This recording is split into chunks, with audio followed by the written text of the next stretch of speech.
This story is part of the Stillness Within collection, following former journalist Liam Harding's journey on a Greek island. While each story stands alone, you may wish to watch or read the previous installments to follow Liam's full journey from isolation to connection. The coastal path curved along the cliffs between the village and the sea. Sophie walked beside Liam, her camera hanging unused. They'd been out for almost an hour, moving in a silence that somehow wasn't awkward, broken only by gulls and waves below. Sophie stopped at a bend in the path, looking out over the water. You chose a beautiful place to hide. I wasn't hiding. Then he caught her raised eyebrow. All right, maybe I was. How did you know? Sophie crouched to examine a pale stone, turning it over in her hands. Takes one to know one. We all have our ways of stepping back from the world. Some of us use cameras. Some of us use words. The truth of it made him uneasy. He'd spent months telling himself that watching life here was the same as living it. Now Sophie's presence forced him to see his own habits reflected back. The notebook he carried but rarely opened, the way he watched from the edges, how he turned every moment into a story he never wrote down. Earlier, in the square, you photographed that old man with the coffee cup. Not his face, just his hands wrapped around it. Why that moment? Sophie pocketed her stone and stood. Because that's where the story was. 3 hours, same cup, never empty. The waitress kept refilling it without him asking. That's not just coffee, that's belonging. She glanced at him. You'd have written about his face, wouldn't you? The wrinkles, the expression. Used to. Details that editors love. Character sketches. 3 hours, same cup, never empty. The waitress kept refilling it without him asking. That's not just coffee, that's belonging. Sophie shook her head. So we look for the same things, we just capture them differently. She raised her camera, focused on something behind him.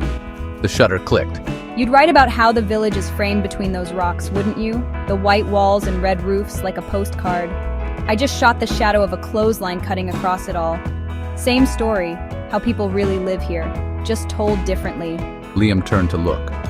He'd walked this path hundreds of times but had never noticed how the village appeared through that natural frame, or how the ordinary signs of life, laundry, a child's bicycle, a cat on a wall, made it more than just a view. And what are you hiding from? Who says I'm hiding? Maybe I'm looking for something. Liam gestured at the empty coastline. Sophie looked toward the horizon where sea met sky. Sometimes you have to get lost to find what matters. A ferry's horn echoed across the water. Liam felt the familiar urge to record the moment, how the sound carried, what it meant to different people. Arrival to some, departure to others.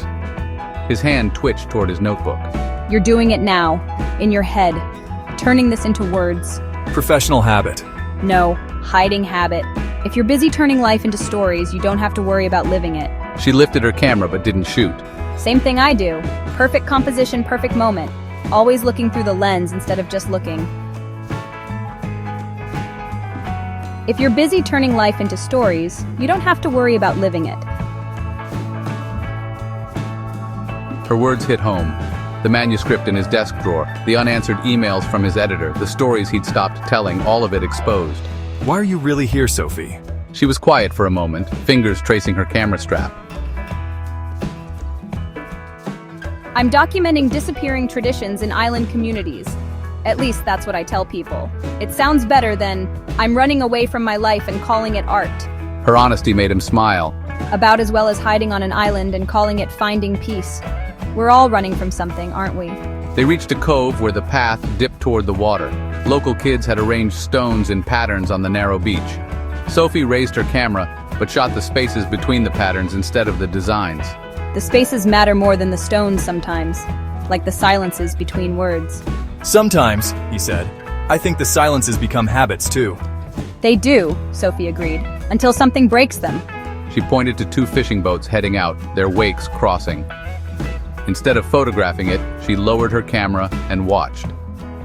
Liam closed his eyes and listened to distant engines, fishermen calling, and waves breaking below. Not recording, just being there. Sometimes, Sophie said, I think we're not really running from anything. We're just afraid to run towards something new. And what would that be? If I knew I wouldn't be here, would I? Sophie watched as he skipped the stone across the water. 3 jumps before it sank. But at least I'm looking. That's more than I could say a year ago. The sun was getting low, turning the water golden. They should head back. He'd promised to go to Marina's dinner, another small step back into village life, and he still couldn't quite believe he'd agreed to it. Will you stay? Liam asked, on the island. Sophie shook her head. You know I won't. That's not what this is about. What is it about then? Sophie turned to face him. Maybe it's about remembering how to want things again, to care about what happens next. She gestured toward the village, its walls pink in the evening light. You're starting to, aren't you? Care again? Liam thought about the festival, about dancing and broken plates, about Marina's kindness and Giannis's wisdom, about words that had stayed quiet for so long, starting to stir, about how differently he'd have written this scene a year ago, and how now he just wanted to remember it. Maybe, he admitted, a little. Good, Sophie said, starting back up the path. That's a start. They walked back as the light faded, talking about smaller things. Favorite islands, worst ferry crossings, the strange beauty of abandoned places. But something had shifted, like a story taking shape, though he wasn't sure yet whose story it was. Maybe it was both of theirs. The village lights were coming on as they reached the path's end. For the first time in months, Liam wanted to write, not because he should, but because he needed to. Not to keep his distance, but to draw closer. He glanced at Sophie, who had raised her camera one last time to catch the light on the waves. They each had their way of seeing the world. But maybe they were both learning the same thing. Sometimes, you had to stop watching life to start living it.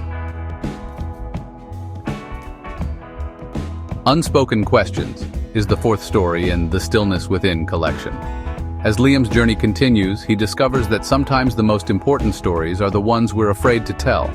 It is perhaps the most autobiographical story in the series. Follow me to follow Liam,